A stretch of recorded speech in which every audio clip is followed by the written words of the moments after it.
E vamos para mais um Relatos de Reddit. Vamos começar da seguinte forma: meu namorado me pediu em casamento no dia dos namorados, mas minha irmã destruiu tudo. Eu tenho 29 anos e durante muito tempo acreditei que o dia dos namorados naquele ano seria uma das lembranças mais felizes da minha vida. Eu realmente achava que estava prestes a viver aquele tipo de momento que as pessoas contam para os filhos, mostram em fotos antigas e lembram com carinho quando ficam mais velhas. Eu estava errada? O que aconteceu naquele dia acabou destruindo minha relação com minha irmã, dividiu minha família ao meio e quase acabou com o relacionamento mais importante que eu já tive. Para entender o que aconteceu, eu preciso voltar alguns anos. Eu sempre fui muito próxima da minha irmã mais velha, Patrícia. Crescemos praticamente inseparáveis. Quando éramos crianças, dividimos quarto, roupas, segredos e até os amigos. Pelo menos era isso que eu acreditava. Hoje, olhando para trás, percebo que nossa relação nunca foi tão equilibrada quanto eu imaginava. Eu sempre fui a irmã que cedia tudo, a que evitava os conflitos, a que fazia concessões para manter a paz, e a Patrícia sempre foi a pessoa que precisava estar no centro das atenções. Quando éramos adolescentes, isso aparecia de forma pequena. Se eu recebia elogio por alguma coisa, ela encontrava uma maneira de redirecionar a conversa para si mesma. Se eu conquistava algo importante, ela fazia questão de lembrar que também tinha feito algo parecido. Minha mãe dizia que era apenas competição normal entre irmãs. Meu pai dizia que eu deveria ignorar. Então, eu ignorava. Com o passar dos anos, nossas vidas seguiram caminhos diferentes. Eu me formei, consegui um emprego estável e comecei a construir minha independência financeira. A Patrícia nunca conseguiu se firmar em lugar nenhum, começava projetos que abandonava no meio do caminho e sempre parecia acreditar que a vida devia algo a ela. Mesmo assim, nunca a julguei. Pelo contrário, muitas vezes até ajudei financeiramente quando ela passava dificuldades. Foi nessa época que conheci o Rafael. Nós nos conhecemos em uma confraternização da empresa onde eu trabalhava. Ele era gentil, divertido e tinha aquele tipo de personalidade tranquila que fazia qualquer ambiente parecer leve. Nosso relacionamento começou devagar, sem jogos, sem dramas, sem aquelas idas e vindas que cansam emocionalmente. Pela primeira vez eu sentia que estava com alguém que realmente queria construir algo ao meu lado. Quando apresentei o Rafael para minha família, todos gostaram dele imediatamente. Pelo menos foi o que eu pensei. A Patrícia parecia especialmente interessada em conhecê-lo. Na época eu não vi problema nisso, afinal era minha irmã. Eu ficava feliz quando ela fazia esse esforço para se aproximar das pessoas importantes na minha vida. Ela fazia perguntas sobre ele, queria saber sobre detalhes do relacionamento e sempre dizia que eu tinha sorte de encontrar alguém assim. Vamos combinar aqui, sobre até agora esse relato, que eu não achei nada fora do normal, tá? E muito normal, muito comum, você ter uma pessoa próxima da sua família, a pessoa te contar alguma coisa e você ser curioso sobre as coisas. Então, por exemplo, eu não tenho irmãos, não tenho, né, nem irmão nem irmã, mas assim, tenho primos. Então, minha prima, sei lá, conseguiu comprar um imóvel. Então, eu conversei com ela, conversei todos os detalhes, ela me falou quanto ela tinha pagado, como é que foi a parte da reforma, ela me falou, tipo, e assim, eu não perguntei porque sou super curioso sobre. Não, mas porque eu fiquei feliz por ela, sabe? Sabe quando você olha aquilo e fica feliz? Então talvez eu até entenda o porquê que, sabe, ela não desconfiava, ou pelo menos até um momento não desconfiava, quando a irmã perguntava sobre o relacionamento dela. Ela continua aqui, ó. Hoje eu entendo que sorte e inveja costumam andar muito juntas. Nos primeiros 2 anos de namoro, tudo parecia perfeito. Rafael se dava bem com os meus pais, participava dos almoços de domingo e era tratado praticamente como parte da família. A minha irmã também estava sempre por perto, às vezes até mais do que eu considerava normal. Ela mandava mensagens para eles nas redes sociais, marcava os dois em publicações engraçadas e inventava assuntos para poder conversar, mas aparentemente sempre de forma inocente. E não vou mentir que eu ficava feliz por todos na família gostarem dele. A primeira vez que eu senti um desconforto verdadeiro foi durante. Isso daqui é muito importante, tá? Você namorar alguém e sua família gostar é muito importante. Por mais que não é que você vai terminar um relacionamento porque, sei lá, pai, mãe, tia, irmão, avô, avó de fulano não gosta de você, tá? Mas assim, uma coisa que talvez eu terminasse um relacionamento se, por exemplo, eu tenho um cachorro, aí a pessoa olha pra mim e fala assim, não gosto de cachorro não. Eu falo, ô minha jovem, minha digníssima jovem. Sinto lhe dizer, mas terminamos por aqui. Meu cachorro? Você é doido? Você é doido? Ela pode dizer que ela não gosta da minha roupa, que ela não gosta muito de mim, que ela não gosta muito da minha mãe, que ela não gosta muito de, sei lá, do meu pai, que ela não gosta do meu carro, mas meu cachorro?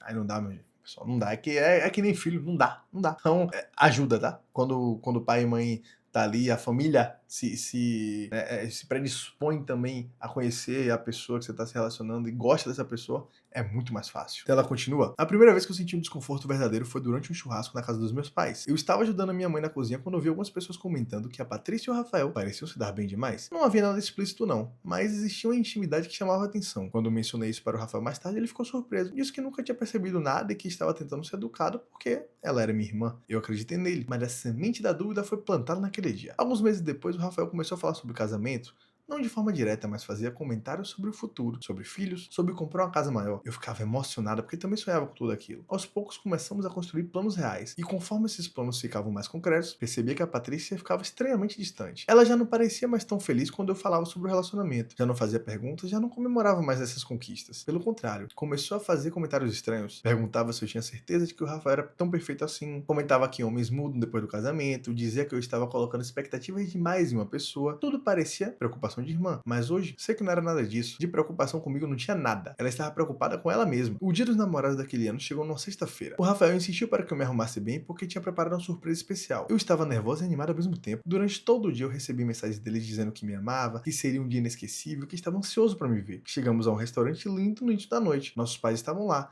alguns amigos próximos também. Eu estranhei, mas achei que fosse apenas um jantar especial. Então, o Rafael se levantou, pegou o microfone e começou a falar. Ele contou como nós nos conhecemos, falou sobre os anos que passamos juntos, sobre as dificuldades que enfrentamos, sobre os sonhos que ainda queríamos realizar, e então ele se ajoelhou e foi exatamente como nos filmes. As pessoas começaram a aplaudir, minha mãe chorava, meu pai sorria, eu também chorava, e então ouvi a voz da minha irmã, uma voz alta o suficiente para que todos escutassem. Ela disse que aquilo precisava parar. O restaurante inteiro ficou em silêncio, eu senti meu coração parar naquele momento. Patrícia se levantou e começou a dizer que o Rafael não era quem ele aparentava ser, que ele escondia coisas, que estava enganando todo mundo, que eu não deveria aceitar aquele pedido se conhecer a verdade. Por alguns segundos, ninguém entendeu nada. Nem eu, nem o Rafael e nem os convidados. Então ela tirou o celular da bolsa e mostrou vários prints. Mensagens, conversas, fotos, tudo indicando que o Rafael mantinha uma relação escondida com outra mulher. Meu mundo na hora desabou, ali na frente de todos. Minha mãe começou a chorar, meu pai ficou em choque, os convidados se entreolhavam e eu não conseguia nem respirar. O Rafael tentou se explicar, mas ninguém queria ouvir não. Nem eu. Saí daquele restaurante sem nem olhar pra trás. Passei a noite inteira chorando e terminei o relacionamento no dia seguinte. Foi o pior mês da minha vida. Velho, eu sei que beleza que depois pra você falar pra todo mundo é meio chato, né? Fala, não, terminei e tudo mais. Não, depois de ser pedido em casamento. Mas na frente de todo mundo? Vocês entendem a proporção disso? Você chegar, imagina assim, não, alguém chegou pra você e falou, não, vou pedir você em casamento. Aí, não. Não pede ela, não aceita esse pedido de casamento, não.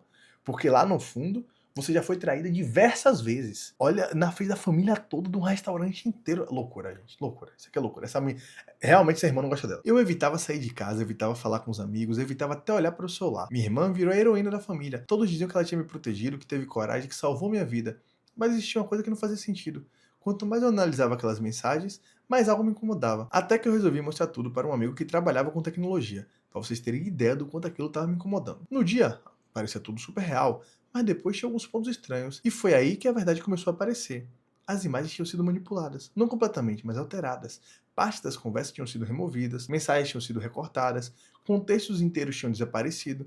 As conversas originais não mostravam traição, mostravam algo muito diferente. Mostravam Patrícia tentando se aproximar durante meses do Rafael, e o Rafael rejeitando todas as tentativas. A verdade era muito pior do que eu imaginava. Minha irmã estava apaixonada pelo meu namorado, ou pelo menos obcecada por ele. Durante meses ela tentou criar proximidade, tentou gerar intimidade, tentou fazer com que ele correspondesse. Quando percebeu que não iria conseguir, decidiu destruir meu relacionamento. O plano era muito simples: acabar com o pedido de casamento, fazer o Rafael parecer culpado e se colocar como uma irmã que me salvou de um erro. Quando confrontei o Rafael com as novas mensagens, ele me mostrou algo que tinha guardado por vergonha.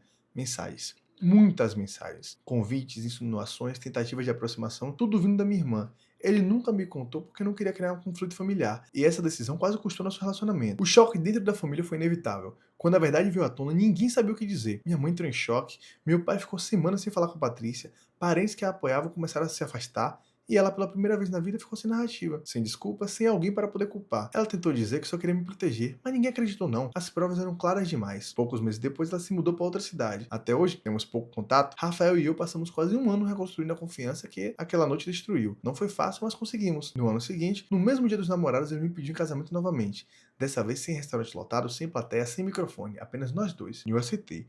Hoje estamos casados, felizes, mas ainda existe uma pergunta que nunca saiu completamente da minha cabeça. Porque apesar de tudo, a Patrícia era minha irmã, e às vezes me pergunto se um dia eu irei conseguir perdoá-la. Então quero saber a opinião de vocês. Se uma irmã destruísse seu pedido de casamento por invés de mentira, vocês conseguiriam dar uma chance? Ou existem traições familiares que simplesmente não têm volta? O meu pensamento, aí vocês podem me contar aqui embaixo o que vocês acham. Mas o meu pensamento, tá? Eu acho, primeiramente, que só por ser família, ninguém tem a obrigação de ter contato com ninguém. Não é uma regra, tá? Tipo, não. fulaninho, e sei lá, eu não gosto tanto, ou não falo tanto, e por aí vai, eu tenho que ter uma super consideração por aquela pessoa. Não existe isso. Tem amigo que é muito mais família do que a própria família. Isso é muito real, tá? Muito real. Então eu acho que tudo é merecimento, tudo é confiança, tudo é criado com o tempo. E se não é recíproco, não tem porquê você se predispor a isso. Então assim, no caso dela aqui, não tô dizendo que pessoas não possam mudar, mas que não é tão fácil de. Então eu prefiro manter a distância. Até porque eu também penso uma outra coisa, tá? Todo e qualquer sentimento por alguém que já existiu de alguma forma pode retornar. Então, assim, ó, vamos dizer que você, que tá me assistindo aqui agora, teve sei lá, um marido, uma esposa, um namorado, uma namorada, um ficante, uma ficante. Essa pessoa te marcou, seja, sei lá, mentalmente, emocionalmente, às vezes até não é naquele momento ali que você tá pensando. Então, tipo assim, às vezes a pessoa te marcou de alguma forma. Então, você, 5 anos depois, 10 anos depois, você reencontra essa pessoa. É sim, muito mais fácil de você criar um sentimento novamente por aquela pessoa, só por já conhecer. Porque assim, aquela barreira inicial que é você, tipo, conhecer alguém, sair para encontro, sair pra isso, não existe mais. Porque vocês já são próximos até certo ponto, vocês são velhos conhecidos. Então, talvez você não saiba como está a vida da pessoa naquele momento. Mas às vezes, em um dia de conversa, a pessoa já te atualizou sobre toda a vida dela. E você dá sua para ela também. Então, eu acho que assim, sentimentos podem voltar. E se a irmã sentir um sentimento pelo marido dela, né? O namorado na época, pode acontecer de novo, sabe? Então, e às vezes não é nem porque ela quer, mesmo que ela tenha mudado realmente tudo mais, às vezes não é nem porque ela quer, porque a só proximidade, né, já pode fazer com que isso aconteça. Então, por isso que é mais fácil você ver ex voltar do que novos casais se formarem, ou ter uma recaída com algum ex, ou algo assim nesse sentido. Então, eu preferiria, se tivesse um contato com ela, manter uma distância, ainda assim, um olho aberto e o outro mais ainda, porque se ela se vacilar, né, ela pode repetir o que foi feito antes, mas também acho que pessoas merecem segundas chances sim, né? Então eu faria dessa forma, ficaria à distância, a pessoa que eu estou nunca mais tem contato, esqueça isso. Ah, mas eu quero ir na sua casa. Infelizmente não vai ser possível. Ah, mas até pode vir então, tudo bem, você pode vir, mas quando o meu cônjuge ou minha cônjuge estiver viajando aí, ou então você vem aqui, almoça aqui e cai fora, tá? Então, e ainda assim, nem recomendaria levar. Mas, pra mim, serviria exatamente dessa forma. Me conta aqui embaixo o que você acha. Espero que vocês tenham gostado desse vídeo. Tô com um cenário diferente, um modelo mais dinâmico, acredito eu. Quero ser mais constante, trazer mais vídeos, mais relatos. Se você quiser contar sua história aqui também, pode comentar aqui que eu vou ler também os relatos do YouTube, os comentários aqui. Então se inscreve nesse canal, curte o vídeo se você gostou. Muito obrigado por assistir até aqui.